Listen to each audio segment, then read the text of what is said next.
Buenas noches, ¿cómo está? Feliz jueves para cada uno de ustedes, ya culminando esta jornada, pero con la medida también dándole a usted información, análisis de temas relacionados a nivel nacional e internacional, con todo lo que acontece y la coyuntura. Un gusto para mí compartir este espacio con Andrés Estrada en esta noche. ¿Cómo estás, Andrés? Qué gusto. ¿Qué tal, Odely Pinedo? Un gusto estar contigo. Vamos a hablar sobre muchos temas y a nivel internacional vamos a hablar sobre esa delegación de alto nivel que hoy anunció la Casa Blanca que llegará a México, una delegación de alto nivel que analizará el tema que está dominando los titulares en Estados Unidos, en México y también acá en Centroamérica, la migración que está viendo niveles récord. Y también vamos a hablar sobre lo que está pasando en las Naciones Unidas, en el Consejo de Seguridad de la ONU. Han sido días de duras negociaciones. Hoy se suponía que iba a haber una votación sobre la guerra entre Israel y Hamás. La votación se pasó hasta mañana, pero Estados Unidos dice que al parecer dará su aprobación a la resolución que se leerá mañana en el Consejo de Seguridad de la ONU. ¿Qué dice esa resolución?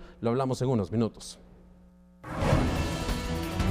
Ingresarán vacunas contra el COVID-19. Más de 100,000 dosis de Moderna estarán disponibles desde la próxima semana. Nueva variante de coronavirus. Le mostramos los detalles, cuáles son los síntomas y cómo se originó. Cambios en política monetaria. Explicamos las acciones tomadas por la Junta Monetaria que se aplicarán para el 2024. Conflictos internacionales. Exploramos las amenazas y riesgos que se perfilan a nivel global para el 2024.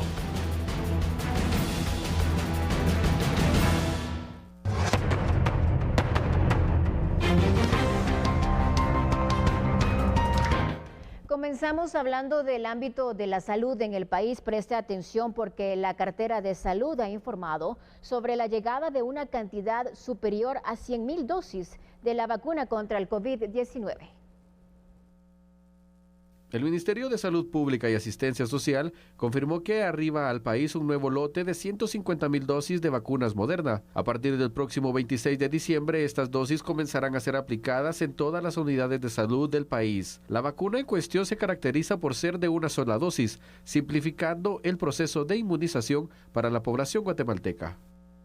Está por recibir el 24 de diciembre más de 100,000 vacunas Moderna, que va a estar a disposición de la población a partir del 26 de diciembre, que es cuando se hará la distribución en las áreas, para contar en todas las áreas de salud con la vacuna Moderna para la población que quiera vacunarse. Un llamado a la población para que asistan a los centros de salud o a las áreas para que puedan ser vacunados. La vacuna está para personas a partir de niños de 12 años en adelante. Es una dosis. Y es importante, sobre todo con esta subvariante que bien mencionaba, está circulando en países como México, donde nosotros como Guatemala pues tenemos el área de epidemiología, mantiene un control, hay un análisis por parte del laboratorio donde se está tomando muestras constantemente para verificar que no esté circulando en el país esta nueva variante. Conozcamos un poco más a fondo de qué se trata o qué representa para nuestra salud la nueva variante del COVID-19. Ante la nueva variante del COVID-19, la cual fue catalogada de interés según la Organización Mundial de la Salud, el epidemiólogo clínico de la cartera de salud explicó de qué se trata y en qué consiste. La OMS ha declarado en este momento una variante de interés, la JN.1. Esto empezó a detectarse hace más o menos un mes en Singapur, con miles de casos que han comenzado a emerger. India ha sido otro país que ha tenido controles, incluso ha reportado una muerte, lo cual no nos tiene que alarmar, pero sí nos lleva a la alerta que queremos decirle a la población se mantiene a través de los sistemas de vigilancia. De la misma manera se refirió a cuál es el riesgo para Guatemala tomando en cuenta los miles de casos que se están detectando en Estados Unidos. Las autoridades de salud estiman que en enero Guatemala podría tener los primeros casos de esta variante. Más recientemente se han reportado casos en Miami, en cantidades de miles. Así que estamos esperando que pudiera ser entre la primera o segunda semana de enero que pudiéramos tener un repunte de casos nuevamente. La población no se debe alarmar, pero debe saber que el sistema de salud se mantiene alerta a través de sus sistemas de vigilancia, y en este tiempo, como hay mucha gente que ha viajado, es muy importante que cuiden que si van a ir a alguna reunión no se expongan a personas que están enfermas. Y si la persona se siente enferma, con esas sensaciones de que tiene malestar en cuanto a rinorrea o moquito, malestar general, fiebre, problemas gastrointestinales, mejor no vaya a ninguna reunión, quédese ahí. Si usted cree que la gente que está alrededor no va a cuidarse, use la mascarilla. La mascarilla no es una situación mandatoria fuera de los hospitales en este momento, pero la gente debería considerarlo bajo las circunstancias de este brote, especialmente ahorita en las fiestas de fin de año, si las quiero pasar bien, o lo que viene, que es la entrada de los estudios de los niños en un par de semanas. La Junta Monetaria ha modificado las directrices de la política monetaria, cambiaria y además crediticia que regirán el próximo año en el país.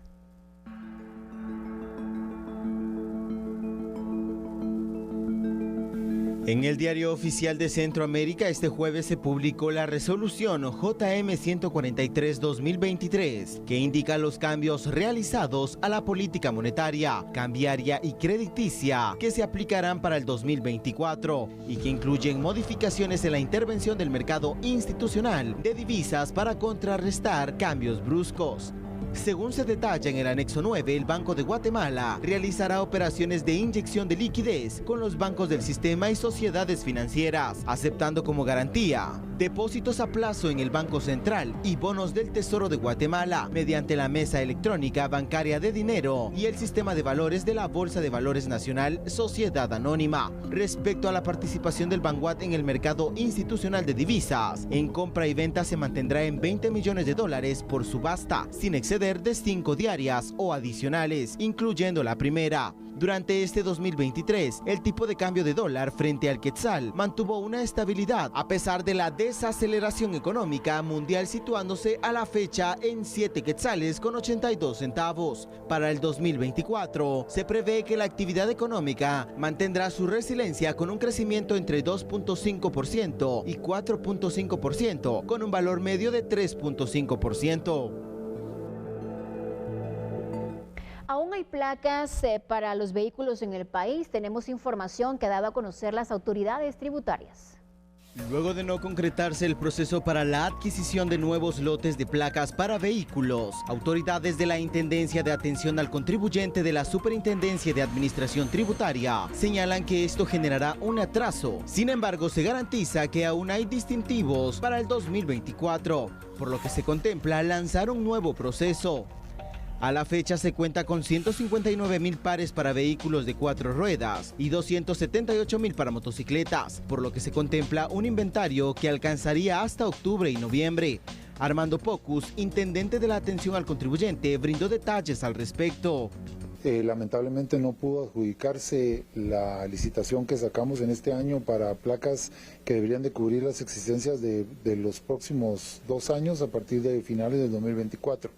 Sin embargo, los tiempos todavía nos dan afortunadamente para levantar un nuevo evento, el cual ya lo estamos trabajando y va a salir los primeros días de enero, aunque estamos tratando de hacerlo ahorita todavía antes de que finalice el año, y con eso nosotros esperaríamos estar recibiendo probablemente placas, si el evento prospera, que es lo que la superintendencia busca, está recibiendo nuevas placas para distribución alrededor de septiembre-octubre del año entrante. Esos son más o menos los tiempos generales.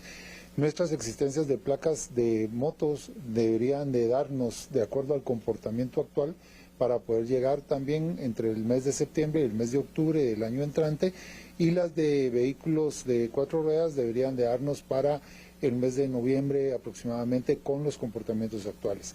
Eso nos daría los tiempos mínimos necesarios para poder recibir ofertas el año entrante, pues el proceso de adjudicación que responde a una junta de recepción y calificación de ofertas, y después del proceso de aprobación del directorio y los demás requisitos legales que tienen que darse.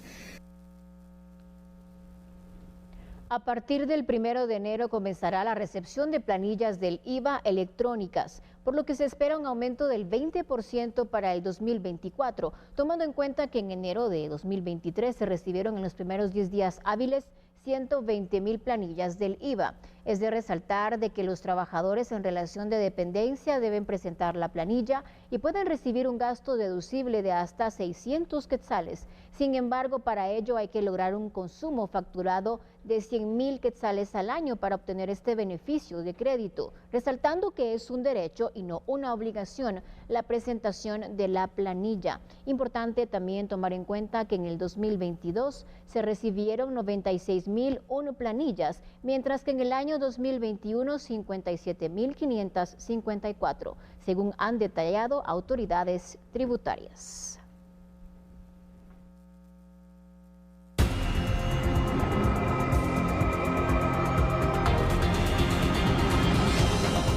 El Ministerio Público impugnó la resolución judicial que favoreció a Sergio Moratalla y Elisa Morales. El viernes 15 de diciembre, la Fiscalía Especializada contra Delitos de Usurpación y la Policía Nacional Civil consignó a los tribunales de justicia a los estudiantes Sergio Moratalla y Elisa Morales. Fueron aprehendidos de forma flagrante en las instalaciones del Paraninfo Universitario cuando el inmueble fue allanado. El lunes 18 de diciembre, en el juzgado de turno, la juez Jacqueline Hernández rechazó la solicitud de la Fiscalía que Moratalla y Morales quedaran sujetos a una investigación por el delito de usurpación agravada. A criterio de la juzgadora, el Ministerio Público no presentó indicios criminales que demostraran que los indicados cometieron un hecho ilegal. El Departamento de Prensa del ente encargado de la persecución penal confirmó que dicha fiscalía presentó recurso legal de apelación con el cual se busca revertir la falta de mérito que se dictó a favor de Moratalla y Morales. Con este recurso legal, la Fiscalía Especializada contra Delitos de Usurpación pidió que se revoque la falta de mérito y que los sospechosos sean investigados por el delito de usurpación agravada.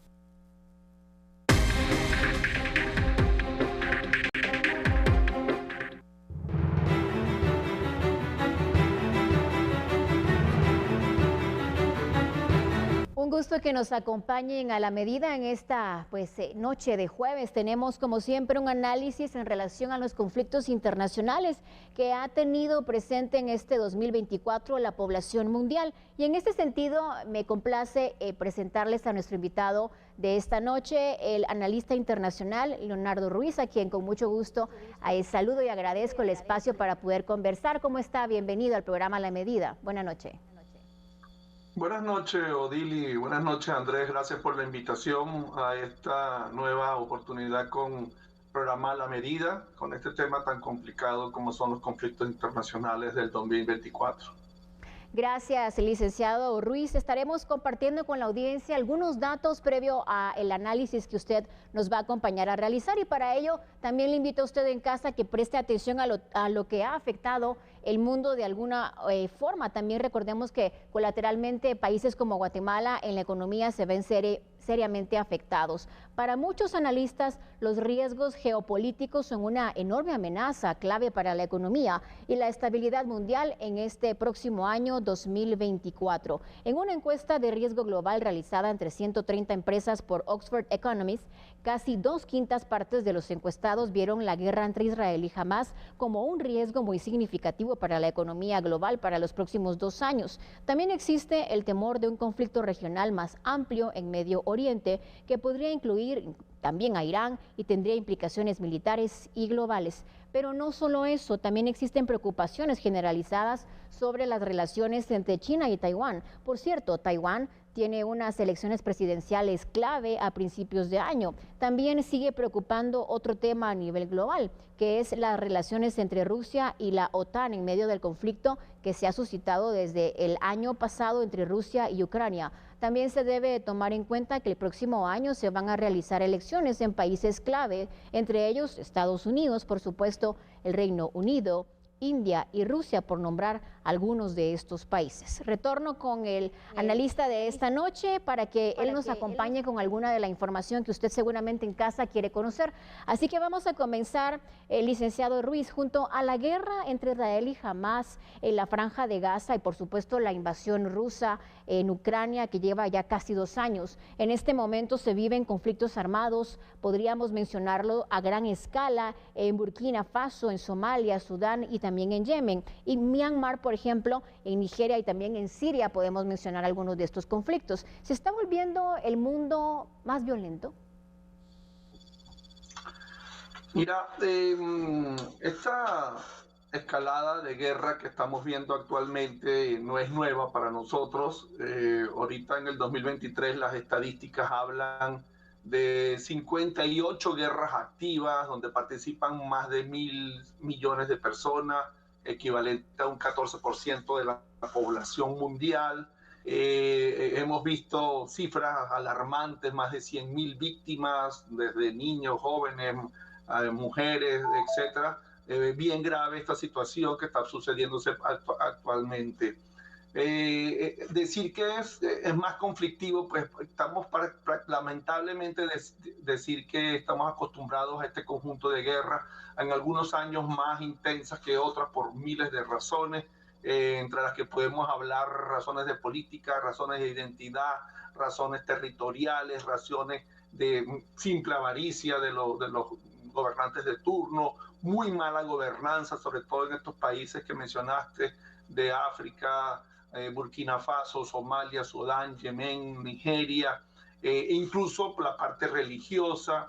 Vemos todo este tipo de problemas y conflictos que continuamente se están suscitando. Se hablaba de que en África hay cada 5 meses un golpe de Estado, 17 meses han sucedido 4 golpes de Estado en todo lo que es África Occidental, estadísticas que de verdad pues uno ve muy complicadas, y sobre todo pues en estas zonas donde participan, pues hay muchos involucrados de estas guerras, buscando los poderes políticos o buscando incluso mejores situaciones económicas, administrativas con respecto a lo que se refiere a la administración de gobierno.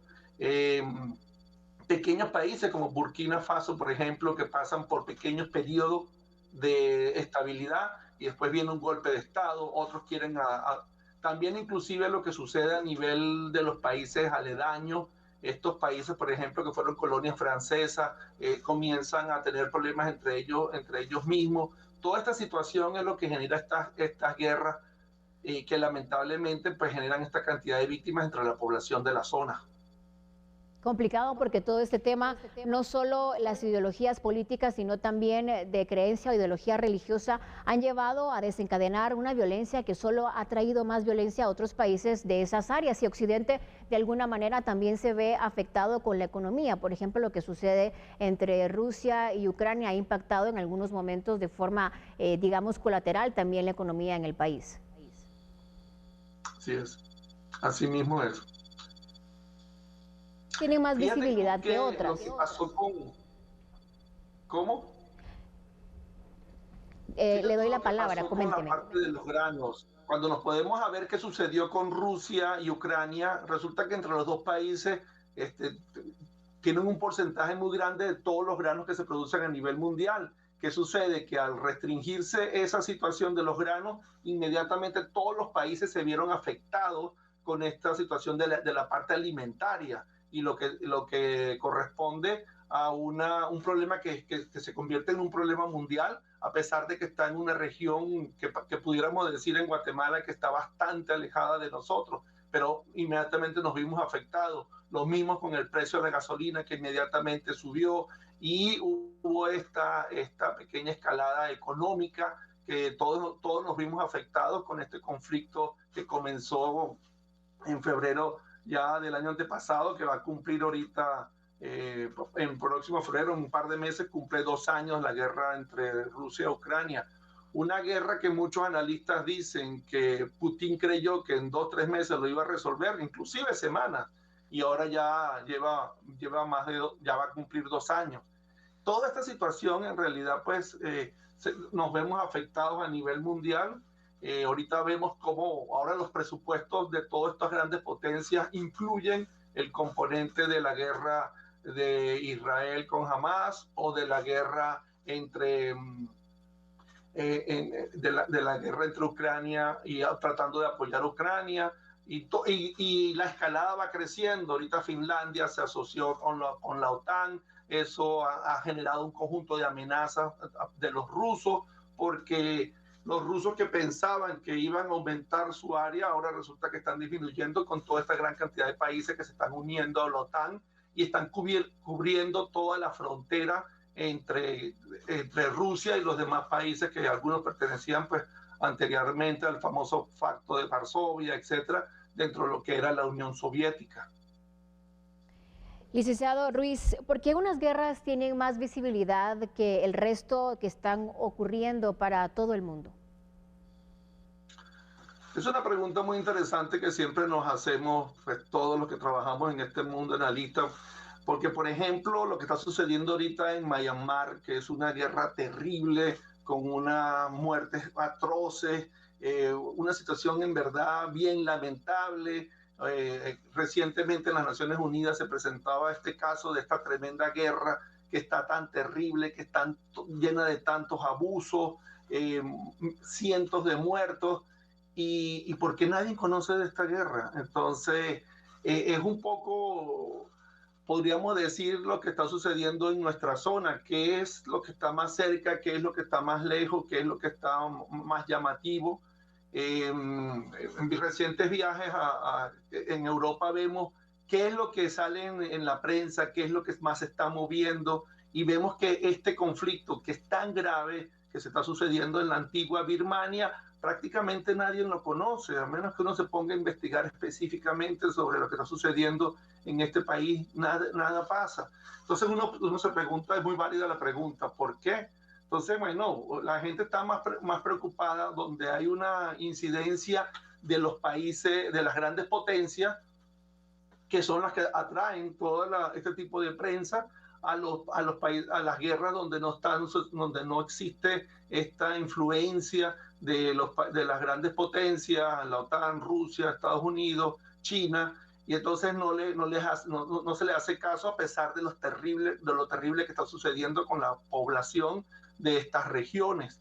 Es llamativo ese movimiento de la prensa porque yo recuerdo cuando comenzó la guerra en Ucrania, hace 2 años ya, donde teníamos entrevistas prácticamente cada semana, a veces hasta 2 por semana, había programas especiales, pero ¿qué sucedió? La gente se cansó. Recuerdo también de estos conflictos que inclusive han sucedido en las dictaduras de Latinoamérica, e igual la gente se cansa de escuchar lo mismo, e inclusive ya dicen, ya dejen de hablar de ese problema, queremos otro tipo de noticias. Entonces yo siento que es un poco la misma gente cansada ya de estos problemas que se suceden y que uno pensara que va a terminar relativamente rápido, y ahí vemos la guerra de Ucrania, una guerra que teóricamente iba a estar 1 semana y ya llevamos 2 años en esto. Siento que eso es un poquito las razones por las que unas guerras se convierten en más llamativas para la prensa y otras no. Bien, licenciado Ruiz, ¿cuál es el papel de las grandes potencias como los Estados Unidos, por ejemplo, China e incluso Unión Europea en este tipo de conflictos internacionales, y qué intereses realmente se están jugando, digámoslo así, por debajo de la mesa? Una pregunta muy interesante que tiene que ver con los intereses políticos, intereses territoriales, intereses geográficos e intereses económicos. Por ejemplo, hablando de la famosa guerra que ya va para varios años, la guerra civil que hay en Siria.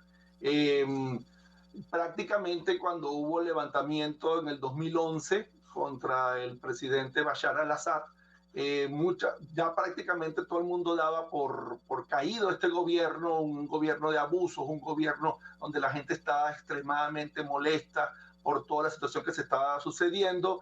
Y ya en lo último de este gobierno vino el apoyo ruso. ¿Por qué? Bueno, porque era una zona de influencia rusa, pero a través de este dictador, y resulta que ahora lo iba a caer. Significaba para Rusia una pérdida de su influencia en la zona, y entonces realizó este gran apoyo. Esto ha hecho que esta guerra ya lleve 12 años con todas las terribles situaciones que han sucedido con la migración, con la gente desplazada, y esto ha generado estos problemas tan grandes. Todos sabemos, por otro lado, por ejemplo, lo que está pasando en Israel con la guerra con Hamas. Estados Unidos ha apoyado a Israel por razones políticas, por razones históricas, por razones sociales. Ha apoyado a los judíos durante prácticamente toda la existencia de Israel, y esto no se ha perdido, y eso hace que esta guerra continúe, porque aquellos países que no están de acuerdo con las políticas antiimperialistas, como siempre las llaman, de Estados Unidos, generan este tipo de controversias en contra, y entonces sucede que, por ejemplo, jamás que no tienen de dónde generar sus propios ingresos, es apoyado entonces por otros países como Irán. Posiblemente se hable de que otros países como Rusia, que lo apoyan desde el punto de vista de armamentos, etcétera, y hace que estos conflictos pues se extiendan en el tiempo. En África, hablábamos ahorita de lo que está sucediendo con las colonias francesas, como Burkina Faso, porque, bueno, vienen unas razones históricas que se han mantenido. Francia ha mantenido un constante apoyo económico, social, político a los diferentes dirigentes que han estado en esta zona, y eso ha hecho que ellos mantengan este tipo de relación, y ellos establecen quiénes son los que ellos consideran, estos países consideran que se deben permanecer en el poder en contra de otra zona. Uno de los aspectos complicados, por ejemplo, de la antigua Birmania, es que es un país que tiene 100 grupos étnicos. Ahí no hay influencia tanto de estas grandes potencias, pero es un conflicto que es extremadamente complicado de manejar, precisamente por estos grupos que no se ponen de acuerdo. Ahora, ¿qué pasa? Ahí los países que están alrededor, como Tailandia, como la India, obviamente se ven nerviosos porque no quieren que eso se convierta en una escalada. Entonces comienzan a participar. Birmania hace frontera una parte con China, entonces esto se ve que comienzan a participar las potencias en ver si les conviene o no les conviene mantener esta guerra, o si deben intervenir, que es ahí donde generalmente suceden estos problemas. Recordemos el famoso caso de Vietnam, donde tratan de intervenir las grandes potencias, y lo que hacen es que las guerras se convierten en unas guerras que duran muchísimos años. Y es una parte de este manejo erróneo que se ha hecho con estos conflictos armados que han generado esta situación que se extiende en el tiempo. Y bueno, ya hablamos de estas famosas 58 guerras para el 2023, cientos y miles de muertos, y que no se ve soluciones. Caso, por ejemplo, de Ucrania, que ya habíamos hablado. Putin pensaba que por su grandeza iban en unos meses, en unas semanas, a tener todo el dominio de Ucrania. Resulta que se le ha alargado 2 años, y ahora no puede decir, mira, vamos a salirnos de la guerra porque no sirve, porque quedaría el mensaje para el mundo que la famosa potencia, la gran potencia que Putin quiere que se haga de Rusia, ahora se convierte simplemente en un pequeño país que no tiene la capacidad militar que todos pensábamos, excepto su historial nuclear. Entonces, esto hace que estos conflictos se extiendan y se extiendan y se extiendan en el tiempo, generando todo este tipo de situaciones y problemas que a veces nos afectan incluso en regiones tan alejadas de estas guerras como Guatemala, donde vemos que económicamente nos vemos afectados por alimentación o por energía, a través de la gasolina, etcétera. Bien, son muchos conflictos que generan esta tensión, y sobre todo el tema de la propagación a otros países, hablando incluso de las potencias con poderes nucleares, es lo que seguramente es el caso que está generando más visibilidad en las guerras, como lo que usted decía, entre Israel, la Franja de Gaza y Hamas, y lo que enfrenta ya casi 2 años Rusia y Ucrania. Un gusto haberlo tenido junto a nosotros aquí A la Medida, licenciado Leonardo Ruiz, analista internacional. ¿Cómo se despide brevemente? Muchas gracias, Odilia. Haberlo tenido desde ya, feliz Navidad. Y como siempre, esto es para cada uno de ustedes, para que estemos en contexto de lo que ocurre no solo en Guatemala, sino en el mundo. Hacemos una pausa y regresamos enseguida con más información.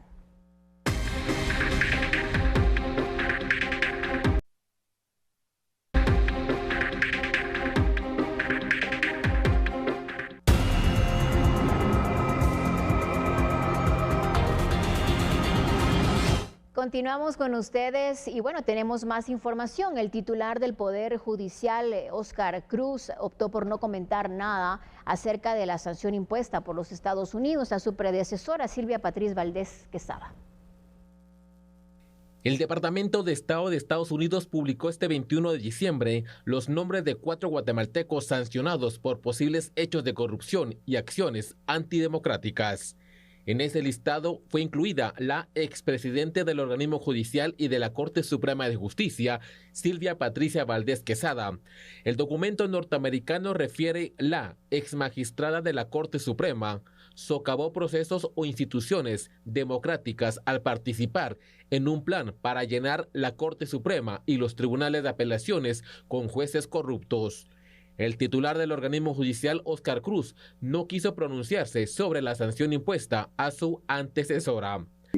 No me podría pronunciar sobre ese tema, a efecto de que me gustaría tener algunos elementos para poder pronunciarme sobre esa situación, pero como presidente del organismo judicial, los jueces y los magistrados deben de basar su conducta específicamente en la Constitución Política de la República de Guatemala y por consiguiente sus decisiones y resoluciones deben de estar basadas específicamente en los hechos y en las pruebas que se les presentan, ¿verdad? Pero no podemos pronunciarnos nosotros sobre que se haya llenado de jueces corruptos el organismo judicial. En ningún momento, como mi calidad de presidente, podría aceptar eso porque... El presidente judicial agregó que la institución no podría investigar a Valdés Quesada porque se finalizó la relación laboral. No podemos iniciar nosotros de oficio ninguna investigación porque nuestro régimen disciplinario no lo permite, porque ella ya no es empleada del organismo judicial y por consiguiente, al ya no ser empleada del organismo judicial, a quien compete específicamente es al Ministerio Público para que realmente realice las investigaciones correspondientes y por supuesto pueda presentar las denuncias, las querellas o cualquier otra situación donde se pueda deducir la responsabilidad de algún empleado, no específicamente sobre ella, sino de cualquier juez, cualquier magistrado. En otro tema, Cruz indicó que la institución gastó 32 millones de quetzales para hacer efectivo un bono de Navidad de 2.600 quetzales a cada trabajador.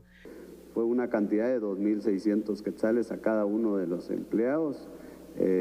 Somos alrededor de 12.451 empleados que fueron beneficiados con ese bono. ¿Cuánto estaría erogando o cuánto erogó básicamente? La erogación es aproximadamente 32 millones de quetzales. Este viernes 22 de diciembre las sedes comunes del organismo judicial estarán cerradas al personal administrativo y jurisdiccional se les otorgó el día libre por la celebración de la Navidad. Los juzgados de turno a nivel nacional atenderán cualquier requerimiento de la ciudadanía durante este largo descanso.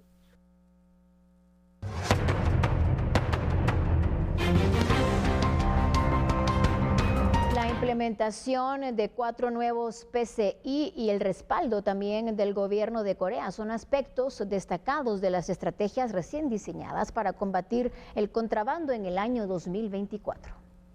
Tenemos la ayuda de Corea por $6 millones, que está sobre todo dirigido a inteligencia para evitar el contrabando y la defraudación. Así que ayer tuvimos una reunión, vamos a hacer un pequeño giro en lo que estamos haciendo. Nosotros creamos este año dependencias en todo el país de combate al contrabando. Vamos a también, ayer lo vimos, vamos a seguir colocando nuevos puestos de control adicional en carreteras. En enero esperamos colocar por lo menos otros 2 y otros 2 durante el año para seguir completando la red a través de los grandes centros urbanos que va a combatir el transporte de mercadería de contrabando. A la fecha, el último reporte del Consejo Interinstitucional para la Prevención, Combate a la Defraudación Fiscal y el Contrabando Aduanero, COICON, contabiliza en 11 meses la incautación de mercadería valorada en más de 36.7 millones de quetzales. Tras el pago de la quincena y el tan anhelado aguinaldo, trabajadores del transporte público han denunciado que los delincuentes continúan exigiéndoles en este año 2023 el pago del bono navideño. Complicado ese tema, la expectativa no es nada halagüeña, tan tradicional como las fiestas de fin de año también son las extorsiones al transporte colectivo. Ya hay ataques, ya hay amenazas desde el mes de noviembre, principalmente a mediados de noviembre inician estos grupos de presuntos delincuentes extorsionistas a perjudicar y a hostigar a los guatemaltecos, en este caso principalmente a pilotos, ayudantes y transportistas, y que también salen perjudicados los usuarios. Luego de un ataque pues se suspende la línea de transporte, del servicio, y salen perjudicados también con balas perdidas en algunos de los casos. Ya ha habido un incremento de este tipo de temas.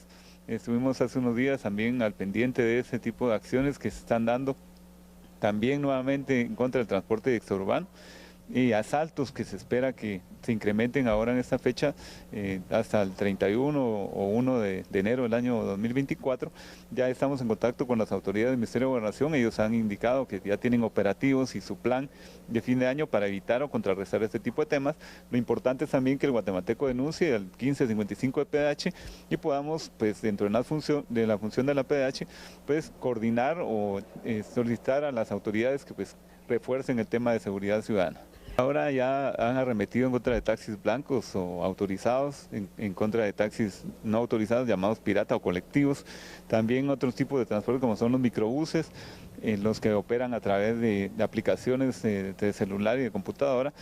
Ya esto se ha convertido en una ampliación del tema de extorsiones, que ya es muy difícil pues abordar unidades de transporte colectivo con el tema de extorsiones y también con asaltos. Las autoridades de la Universidad Regional quieren aprovechar para desearles a cada uno de ustedes unas felices fiestas. Estas fechas son para reflexionar y sentir la paz, armonía y amor, recordando el nacimiento de Jesús. Es por ello que el rector de la Universidad Regional de Guatemala, a través de su rector Maynor Cordón, expresa sus deseos. Porque siempre decimos que en la Universidad Regional de Guatemala somos una familia.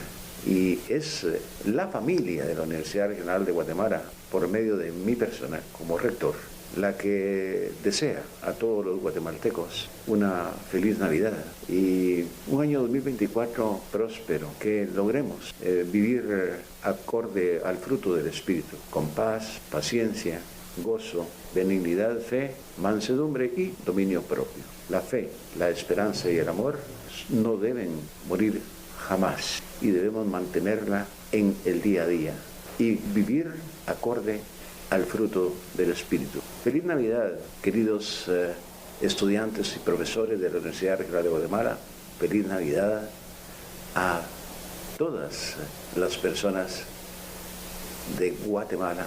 El rector recuerda que en 2016 comenzaron siendo 200 estudiantes en 2 sedes. Ahora son 25,000 estudiantes en 68 sedes y esperan que en 2024 sigan creciendo y lleguen a 80 sedes y a 40,000 estudiantes universitarios en niveles técnicos, licenciatura, maestría y doctorado. Una buena oportunidad para recordarle que estas fiestas son para compartir en familia, en la unidad del hogar, y eso es lo más importante en este momento, así que desde ya le deseamos unas felices fiestas. Hacemos una pausa y regresamos en A la Medida en esta noche de jueves.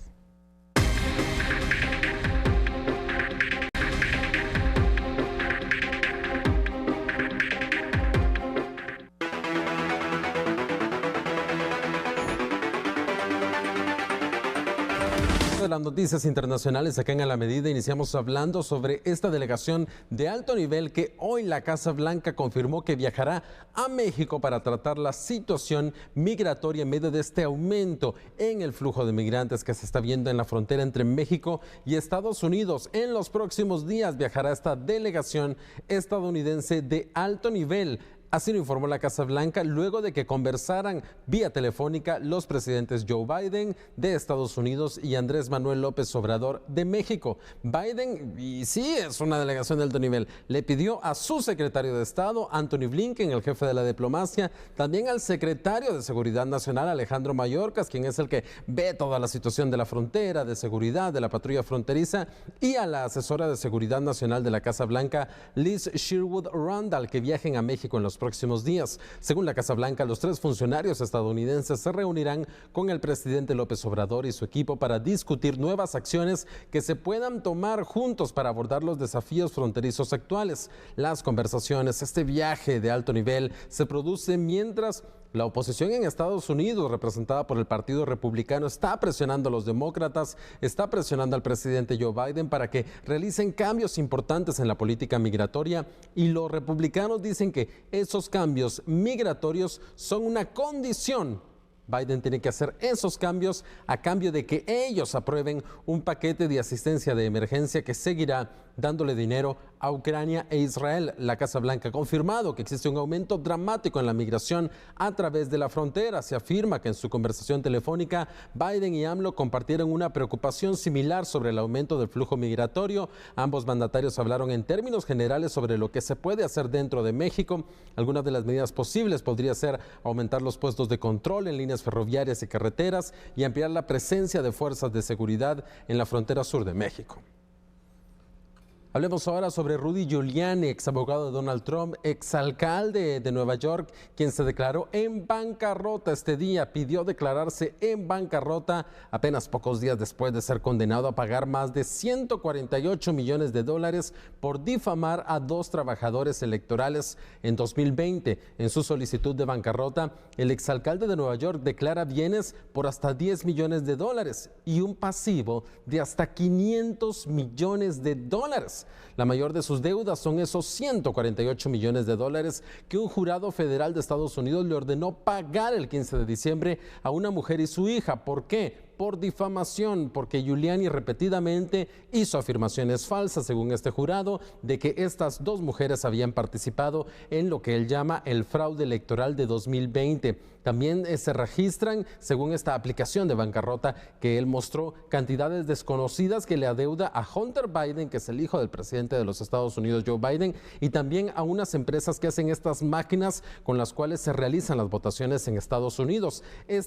Tanto Hunter Biden como estas empresas que realizan máquinas de votación han presentado demandas contra Giuliani que están en curso. Recordemos que Giuliani fue alcalde de Nueva York, lideró a la ciudad durante los ataques del 11 de septiembre, lo que hizo que fuera muy reconocido tanto en Estados Unidos como alrededor del mundo. Durante la presidencia de Trump se convirtió en su abogado personal y ahora ya ni siquiera tiene licencia para ejercer la abogacía. Se la suspendieron en Washington y en Nueva York por las declaraciones falsas y engañosas que hizo como parte de los esfuerzos para anular los resultados de las elecciones que fueron ganadas por Joe Biden en 2020. Sin embargo, Rudy Giuliani argumentaba que existía un fraude y a raíz de todas esas declaraciones que ha hecho es que vino esta demanda por la cual un jurado dijo que tiene que pagarle a estas 2 mujeres por difamación. Y también recordemos que hay casos en contra de Trump en los cuales se ve involucrado Giuliani por esta situación del fraude electoral. Información que surge en las últimas horas. Estados Unidos, al parecer, estaría dispuesto a aceptar una declaración en el Consejo de Seguridad de las Naciones Unidas que será votada mañana. El Consejo de Seguridad de la ONU este día volvió a retrasar una votación que ya se había retrasado previamente sobre la guerra entre Hamás e Israel. El aplazamiento hasta el viernes se produce incluso cuando Estados Unidos, que se ha puesto a una serie de propuestas durante la redacción de la resolución, dijo que estaba dispuesto a apoyar la resolución en su forma actual. El último borrador, según dice la AFP, ese último borrador, después de días de retrasos, pide medidas urgentes para permitir de inmediato un acceso humanitario seguro y sin obstáculos, y también para crear las condiciones para un cese sostenible de las hostilidades, pero no exige el fin inmediato de los combates. La embajadora de los Estados Unidos ante la ONU, Linda Thomas-Greenfield, dijo a los periodistas que si la resolución se presenta tal como está, entonces podría apoyarla. Negó que el proyecto de resolución hubiera sido diluido, argumentó que el proyecto es una resolución muy firme que cuenta con el pleno apoyo del grupo árabe. Han sido disputas diplomáticas en las últimas semanas, en los últimos días en la sede de las Naciones Unidas que han provocado que la votación se pospusiera varias veces esta semana. Se han producido estas disputas diplomáticas en un contexto de deterioro de las condiciones en Gaza y un creciente número de fallecidos. Los Emiratos Árabes Unidos Unidos patrocinan esta resolución sobre el conflicto, una resolución que ha sido enmendada en varias áreas clave para asegurar un compromiso de todas las partes y que no fuera sujeto a un veto como ha ocurrido en las últimas 2 ocasiones. La vez más reciente, Estados Unidos vetó una resolución que surgía del Consejo de Seguridad de la ONU. Estos miembros, son 15 miembros, han estado luchando entonces durante días para encontrar puntos comunes sobre la resolución. Israel, respaldado por su aliado Estados Unidos, se ha opuesto al término alto al fuego y es por ello que Estados Unidos ha utilizado su veto 2 veces para eliminar estas resoluciones a las que Israel se opone desde el inicio de la guerra. Ya el primer ministro de Israel, Benjamín Netanyahu, dijo el miércoles que no habrá alto al fuego en Gaza hasta la eliminación de Hamas. Declaraciones que dio este día Odilí, el primer ministro de Israel, Benjamín Netanyahu, y estaremos muy pendientes entonces mañana a ver cómo se da esta resolución en el Consejo de Seguridad de la ONU.